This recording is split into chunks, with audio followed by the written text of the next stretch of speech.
தோழர்களே, இன்றைய தினம் தமிழக அரசு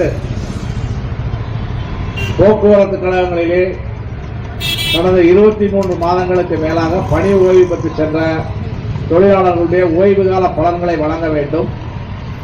1/4/2003 பிறகு பணியில் சேர்ந்தவருக்கு பழைய ஓய்வூதிய திட்டத்தை அமல்படுத்த வேண்டும். ஓய்வு பெற்ற ஊழியர்களுடைய அகவிலைப்படி உயர்வு, ஒப்பந்த அடிப்படையிலே ஓய்வூதிய உயர்வு, மருத்துவ காப்பீடு, குறைந்தபட்ச ஓய்வூதியம் உயர்த்துவது போன்ற கோரிக்கைகளை நிறைவேற்ற வேண்டும் என்று நாம் இந்த தர்ணா போராட்டத்தை நடத்தி கொண்டிருக்கின்றோம்.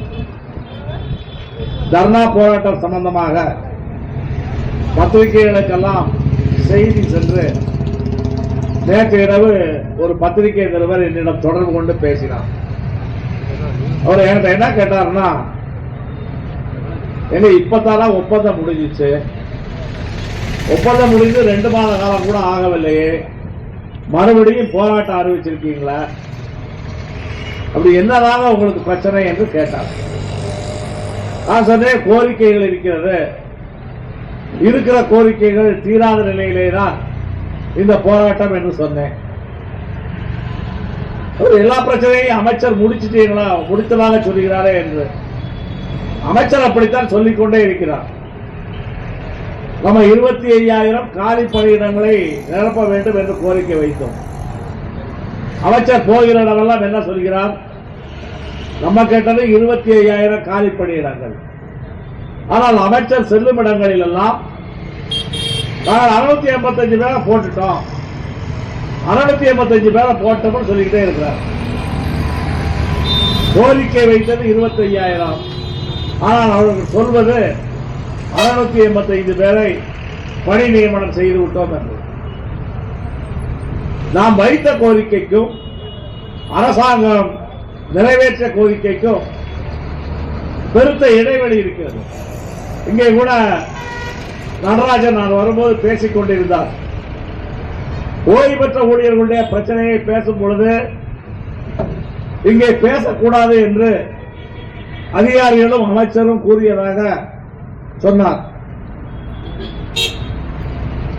ஏன்னா இது தவறான தகவல் கீழே சென்றுவிடக்கூடாது. ஓய்வு பெற்ற ஊழியர்களுடைய பிரச்சனையை பேசக்கூடாது என்று யாரும் சொல்லவும் இல்லை, நாம் பேசாமலும் இல்லை. நாம் பேசினோம், கிட்டத்தட்ட நீண்ட நேரம் பேசினோம். நீண்ட நேரம் பேசிய பிறகு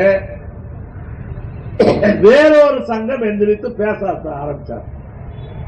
வேறொரு சங்கமும் எந்திரித்து ஓய்வு பெற்றோர் பிரச்சனை என்று பேச ஆரம்பிக்கும் பொழுது அமைச்சர் சொன்னது, இவ்வளவு நேரம் சிஐடி பேசிவிட்டார்கள், சிஐடி பேசுனதுக்கு மேல ஓய்வு பெற்றோர் கோரிக்கையில நீங்க என்ன பேசிட போறீங்க, உட்காருங்கன்னு அமைச்சர் சொன்னார்.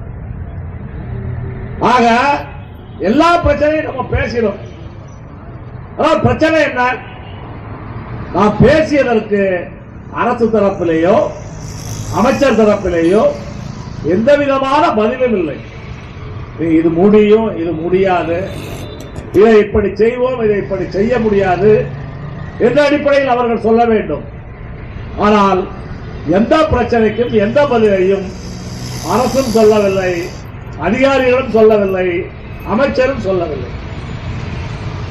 நாம் திருப்பி திருப்பி கேட்டோம்.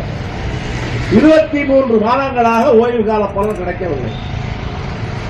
23 மாத காலமாக 23 மாத காலமாக ஓய்வு கால பலன் இல்லாத நிலையில் ஓய்வு பெற்ற ஊழியர்கள் அவர்களுக்கு பல்வேறு பிரச்சனை இருக்கிறது. ஒருத்தர் ரிட்டையர்ட் ஆகும் பொழுது பல கனவுகளோடு பல எதிர்பார்ப்புகளோடு அவருடைய குடும்பத்தார் இருப்பார்கள். இவருமே பணி ஓய்வுக்கு பிறகு ஏற்கனவே அவர் பணி காலத்திலே பட்ட கடன்களை கட்ட வேண்டும்,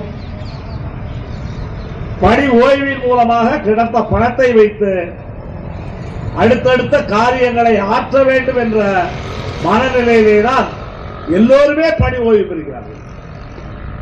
23 மாசமா கொடுக்கல. எனக்கு தெரிந்த ஒருவர் மாதம் 10,000 ரூபாய் வட்டி கட்டிக்கிட்டு இருக்காரு. எதுக்கு? வாங்கிய கடனுக்கு வட்டி கட்டிக் கொண்டிருக்கின்றார்.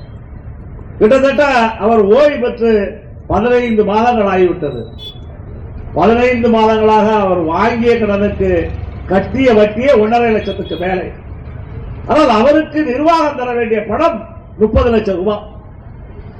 30 லட்சம் ரூபாயை நிர்வாகம் வைத்துக் கொண்டு மாதம் இவர் வாங்கிய கடனுக்கு வட்டி கட்டக்கூடிய அவலமான நிலைமை. இதெல்லாம் அமைச்சரிடமும் சொன்னோம். எதை பற்றியும் இந்த அரசாங்கம் சிந்திக்கவில்லை. இன்றைக்கு 3500 கோடி ரூபாய் ஓய்வு பெற்ற ஊழியர்களுக்கு கொடுக்க வேண்டிய நிலுவைத் தொகை. ஓய்வு கால பலன் மட்டும் 3500 கோடி ரூபாய். இந்த 3500 கோடி ரூபாய் முழுமையாக திராவிட முன்னேற்ற கழக அரசிலே உள்ள பாக்கி. அதிமுக ஆட்சி காலத்திலே கடந்த 2017ஆம் ஆண்டு முதல் ஓய்வு பெற்ற ஊழியர்களுக்கு பல்வேறு நிலுவைத் தொகைகள் இருந்தது. நாம் தொடர்ச்சியாக வேலை நிறுத்தம் செய்தோம். 2017 ஒரு வேலை நிறுத்தம் செய்து 1500 கோடி ரூபாய் ஓய்வு பெற்ற ஊழியர்களுக்கு பலன் கிடைத்தது. 2018 வேலை நிறுத்தம் செய்தோம். வேலை நிறுத்தம் நடைபெற்றுக் கொண்டிருக்கும் பொழுது ஓய்வு பெற்ற ஊழியர்களுடைய வங்கி கணக்கிலே அரசாங்கம் பணத்தை கிரெடிட் பண்ணாங்க. 2021 இறுதியாக நாம் வேலை நிறுத்தம் செய்தோம்.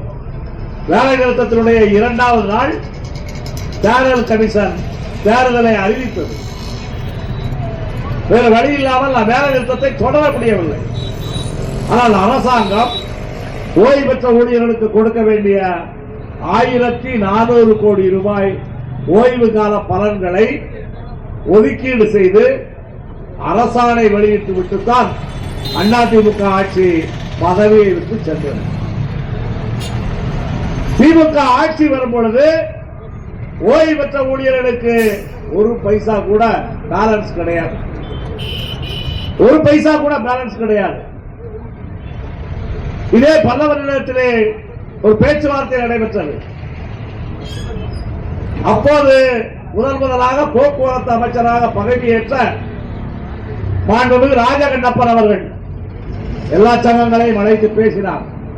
நாம் அவரிடம் சொன்னோம், அதிமுக ஆட்சியினுடைய இறுதி காலத்திலேயே நாங்கள் வேலை நிறுத்தம் செய்ததை ஒட்டி ஓய்வு பெற்ற பணப்பலன்கள் பூரா கொடுக்கப்பட்டு விட்டது. இப்போது திமுக ஆட்சி வந்திருக்கின்றது. நீங்கள் ஓய்வு பெற்ற ஊழியர்களுடைய பணப்பலனை கொடுக்க வேண்டும். அப்படி கொடுப்பதற்கான ஒரு எளிய வழி இருக்கின்றது. நாம் பேச்சுவார்த்தைகளை சொன்னோம். செப்டம்பர் மாதம் அந்த பேச்சுவார்த்தை நடைபெற்றது.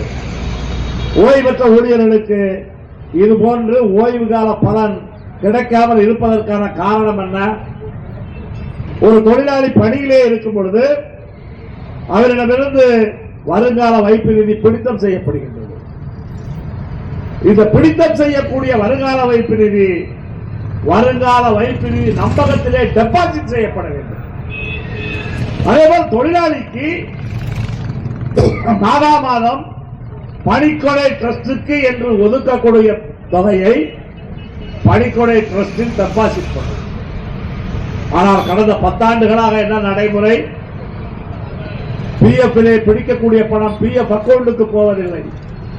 பணிக்கொடை டெபாசிட் பண்ணக்கூடிய பணம் பணிக்கொடையிலே டெபாசிட் பண்ணவில்லை. இன்றைய நிலையிலே 15,000 கோடி ரூபாய் தொழிலாளர்களுடைய பணத்தை நிர்வாகம் எடுத்து செலவு செய்து விட்டது. இது கேவலம் இல்லையா? ஒரு அரசாங்கம் தன்னுடைய துறையிலே வேலை பார்க்கக்கூடிய ஊழியர்களுடைய பணத்தை வைத்து ஒரு அரசாங்கம் நடக்கிறது என்றால் அதை விட இந்த அரசாங்கத்துக்கு என்ன கேவலம் இருக்கின்றது?